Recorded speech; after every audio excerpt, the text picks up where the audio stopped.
병원에서는 잘 말하지 않지만 돈이 부족하면 건강도 함께 무너집니다. 이 문장 들으면 마음이 좀 무겁죠? 노후에는 건강이 우선이다라고 하지만 사실 경제적인 안정이 건강의 기초예요. 최근 조사에 따르면 60세 이상 국민의 절반이 노후 생활비가 충분하지 않다고 답했습니다. 그중 상당수가 의료비와 자녀 지원비를 예상보다 과소평가했다고 해요. 저도 60세 직전 퇴직금을 손에 쥐었을 때 막막했습니다. 이 돈으로 30년을 버틸 수 있을까? 여러분도 비슷한 생각 해보셨죠? 은퇴 후 첫 5년이 가장 중요합니다. 이 시기에 자산관리 습관을 잡지 못하면 나머지 25년이 흔들려요. 통계청 자료를 보면 은퇴 가구의 40%가 10년 이내 자산 고갈을 경험합니다. 왜 그럴까요? 대부분 예상치 못한 지출 때문이에요. 자녀 결혼 자금, 손주 양육비, 갑작스러운 수술비, 이런 돈들은 계획에 없었던 거죠. 게다가 물가 상승률을 고려하지 않은 경우도 많습니다. 10년 전 월 200만 원이면 충분했던 생활비가 지금은 280만 원이 필요해요. 이 차이를 모르면 자산은 생각보다 빨리 줄어듭니다. 그런데 더 큰 문제가 있어요. 많은 분들이 돈 관리를 복잡하게 생각한다는 겁니다. 사실 노후 자산 관리는 간단해요. 3가지만 지키면 됩니다. 첫째, 현금 흐름을 파악하고, 둘째, 고정비를 줄이고, 셋째, 안전한 투자 비율을 유지하는 거죠. 이 3가지가 평생 자산을 지키는 핵심입니다. 오늘 영상에서는 병원에서는 말하지 않는 노후 자산 관리의 진짜 핵심을 알려드릴게요. 끝까지 보시면 돈이 새는 3가지 습관을 멈추고 평생 자산을 지키는 루틴까지 가져가실 겁니다. 특히 은퇴 5년 차에 퇴직금 2억을 모두 잃은 실제 사례도 공유할 거예요. 그분이 어떤 실수를 했는지, 그리고 어떻게 회복했는지도 함께 들려드리죠. 지금부터 여러분의 노후가 바뀝니다. 준비되셨나요? 그럼 시작하겠습니다. 국내 한 연구에 따르면 은퇴 후 가구의 월 평균 지출은 약 230만 원입니다. 그런데 수입은 180만 원 수준이에요. 즉, 매달 적자 50만 원이죠. 이 적자가 쌓이면 10년 뒤에는 6천만 원의 자산이 사라집니다. 생각보다 큰 금액이죠? 자, 은퇴자들을 3가지 유형으로 나눠 볼게요. A형은 연금 중심형입니다. 국민연금, 퇴직연금, 그리고 약간의 이자 소득으로 생활하는 분들이에요. 가장 안정적인 유형이죠. 하지만 예비비를 확보하지 않으면 의료비나 자녀 결혼 비용이 흔들립니다. B형은 부동산 임대 중심형이에요. 상가나 전세보증금 같은 임대 수입으로 생활하는 분들입니다. 수입이 높아 보이지만 세금과 공실 리스크가 커요. 특히 임차인이 나가면 몇 개월간 수입이 끊기죠. C형은 소비 습관 유지형입니다. 퇴직 전 지출을 그대로 유지하는 분들이에요. 이분들이 가장 위험해요. 수입은 줄었는데 지출은 그대로니까 자산이 급격히 줄어듭니다. 통계를 보면 C형의 60%가 5년 내 재정 위기를 겪습니다. 그렇다면 어떻게 해야 할까요? 핵심은 현금 흐름표를 갖추는 겁니다. 월 고정비, 변동비, 예비비를 한눈에 구분하는 거죠. 고정비는 주거비, 관리비, 보험료처럼 매달 꼭 나가는 돈이에요. 변동비는 식비, 교통비, 문화생활비처럼 조절 가능한 지출입니다. 예비비는 의료비나 경조사비 같은 예상치 못한 지출을 위한 돈이죠. 이 3가지를 명확히 나누면 돈의 흐름이 보입니다. 실제로 67세 박모 씨는 이 방법으로 월 지출을 40만 원 줄였어요. 어떻게 했을까요? 먼저 3개월치 지출을 기록했습니다. 그랬더니 구독 서비스에만 월 8만 원이 나가고 있더래요. 안 보는 OTT, 안 쓰는 앱 구독료였죠. 바로 해지하고 필요한 것만 남겼습니다. 또 외식비를 주 2회에서 월 2회로 줄였어요. 억지로 참은 게 아니라 집밥의 즐거움을 발견한 거죠. 이렇게 작은 변화가 큰 차이를 만듭니다. 노후의 첫 방패는 현금 흐름 파악이에요. 여러분도 오늘부터 시작해보세요. 국민연금만 있으면 살만하다. 이 말 많이 들어보셨죠? 하지만 현실은 다릅니다. 통계청에 따르면 국민연금 수령액 평균은 월 62만 원 수준이에요. 부부 합쳐도 120만 원 남짓이죠. 여기서 의료비, 교통비, 식비를 빼면 남는 돈이 거의 없습니다. 특히 도시에 사는 분들은 더 힘들어요. 월세나 관리비만 해도 50만 원이 넘으니까요. 해외 연구를 보면 은퇴 후 자산 배분 원칙이 있습니다. 70%는 생활유지비, 20%는 의료비, 10%는 예비비로 배분해야 한다는 거죠. 연금만 믿으면 이 비율이 무너져요. 특히 의료비와 예비비가 부족해집니다. 65세 이상 2명 중 1명은 만성질환 2개 이상을 갖고 있어요. 고혈압, 당뇨, 관절염이 대표적이죠. 이런 만성질환은 평생 관리가 필요합니다. 약값만 월 15만 원에서 30만 원이 나가요. 여기에 정기검진, 물리치료 비용까지 더하면 월 의료비가 50만 원을 넘습니다. 연금 62만 원으로는 의료비만 내고 끝이에요. 그럼 어떻게 해야 할까요? 연금은 기초소득일 뿐이라고 생각하세요. 보완 수입원이 필요합니다. 소액 투자나 파트타임 수입이 도움이 돼요. 예를 들어 월 30만 원짜리 알바를 하면 연금과 합쳐 92만 원이 됩니다. 여기에 예금 이자 10만 원만 더해도 월 100만 원이 넘죠. 또 자산의 일부를 안정형 금융상품에 나누는 것도 방법입니다. 배당주나 월지급식 펀드를 활용하면 매달 일정한 수입이 생겨요. 68세 최모 씨는 3천만 원을 배당주에 투자해서 월 15만 원을 받습니다. 크지 않지만 생활비에 보탬이 되죠. 중요한 건 연금에만 의존하지 않는 마인드예요. 노후는 길어요. 평균 수명이 85세니까 은퇴 후 25년을 살아야 합니다. 이 긴 시간을 연금만으로 버티기는 어려워요. 지금부터라도 보완 수입원을 만들어 보세요. 작은 수입이라도 있으면 심리적 안정감이 달라집니다. 은퇴 5년 차, 퇴직금 2억이 사라졌어요. 실제 상담 사례입니다. 65세 김 선생님 이야기죠. 자녀 결혼 자금으로 5천만 원을 지원했습니다. 손주 돌봄을 위해 아파트 한 칸을 더 얻었어요. 보증금 8천만 원이 나갔죠. 그러다 갑작스럽게 무릎 수술이 필요했습니다. 수술비와 재활비로 3천만 원이 들었어요. 남은 돈으로 생활하다 보니 5년 만에 잔고가 0이 됐습니다. 이게 남의 일이 아니에요. 통계청 자료에 따르면 60대 부모의 평균 자녀 지원액은 연 1,200만 원입니다. 결혼자금, 육아지원, 생활비 보조 등이죠. 거기에 60대 의료비는 10년 새 2배 증가했어요. 만성질환 관리 비용이 늘어난 겁니다.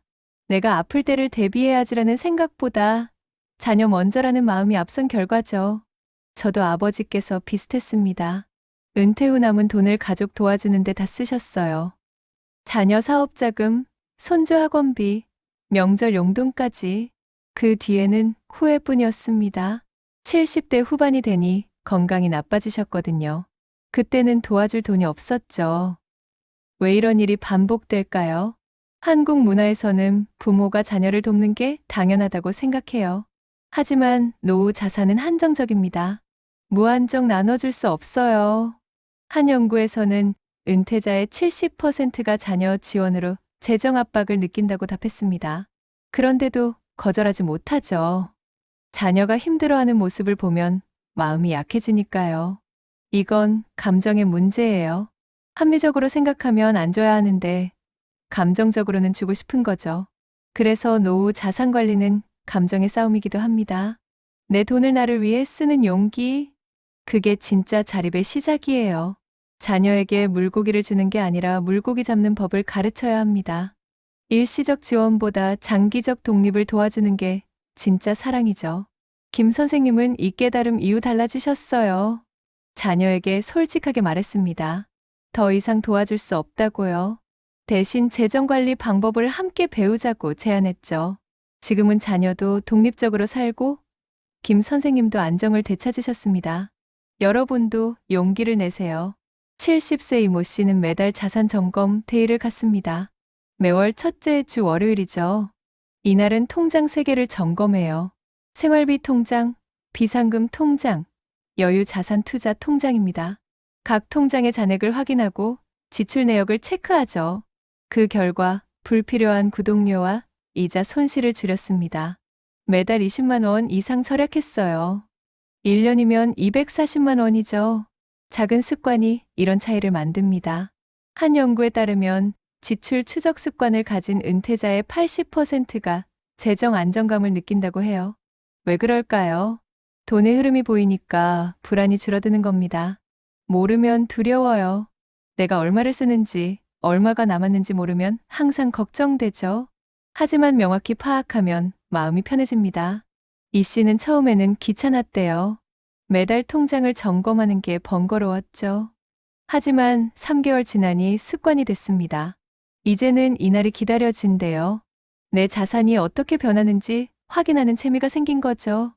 또 다른 사례도 있어요. 72세 정모 씨는 고정비 절감 챌린지를 했습니다. 보험료, 통신비, 구독 서비스를 모두 점검했어요. 그랬더니 중복 보험이 3개나 있더래요. 보장 내용이 겹치는 보험들이었죠. 불필요한 걸 해지하고 월 12만 원을 아꼈습니다. 통신비도 요금제를 바꿔서 월 3만 원 절감했어요. 1년이면 180만 원입니다. 이 돈으로 손주 용돈도 주고 여행도 다녀오셨죠. 돈을 버는 것보다 지키는 습관을 만드는 게 더 중요합니다. 특히 은퇴 후에는 수입이 한정적이잖아요. 새로 돈을 벌기보다 새는 돈을 막는 게 현실적이에요. 노후의 행복은 금액보다 예측 가능한 안정감에서 나옵니다. 1억이 있어도 불안하면 행복하지 않아요. 반대로 5천만 원이 있어도 흐름을 파악하면 마음이 편하죠. 여러분도 오늘부터 작은 습관 하나를 시작해 보세요. 매주 월요일마다 통장을 확인하거나 매달 첫날 지출을 기록하거나 이런 작은 행동이 여러분의 노후를 바꿉니다. 첫 번째 팁은 생활비 자동 분류 시스템입니다. 원리는 간단해요. 인간은 체감 지출보다 보이지 않는 지출에 더 약합니다. 카드로 긁으면 돈 나가는 게 실감이 안 나죠. 그래서 자동으로 분류하는 시스템이 필요해요. 방법을 알려드릴게요. 월급이나 연금 수입을 받는 즉시 세개 계좌로 자동 이체 설정하세요. 생활비 통장의 60%, 비상금 통장의 30%, 투자 통장의 10%. 이 비율은 상황에 따라 조정할 수 있어요. 중요한 건 자동화입니다. 손으로 하나하나 이체하면 귀찮아서 안 하게 돼요. 자동으로 설정해두면 신경 쓸 필요 없죠. 주의할 점이 있습니다. 변동비를 현금으로만 사용하면 소비 패턴 파악이 어려워요. 요즘은 체크카드를 쓰는 게 좋습니다. 지출 내역이 자동으로 기록되니까 나중에 확인하기 편하죠. 67세 윤모 씨는 카드 대신 체크카드로 생활비를 통제해서 월 15% 절약에 성공했습니다. 어떻게 했냐면요. 생활비 통장에 매달 150만 원만 넣어뒀어요. 그리고 이 통장 연결 체크카드로만 소비했죠. 잔액이 보이니까 자연스럽게 지출을 조절하게 됐대요. 두 번째 팁은 고정비 10% 줄이기 챌린지예요. 원리를 먼저 설명할게요. 고정비 10% 절감은 연 5% 수익률 효과와 같습니다. 예를 들어 월 고정비가 100만 원이라면 10만 원을 줄이는 거죠. 1년이면 120만 원이에요. 이걸 투자 수익으로 벌려면 2,400만 원을 연 5%로 굴려야 합니다. 절약이 더 쉽죠? 방법은 이렇습니다.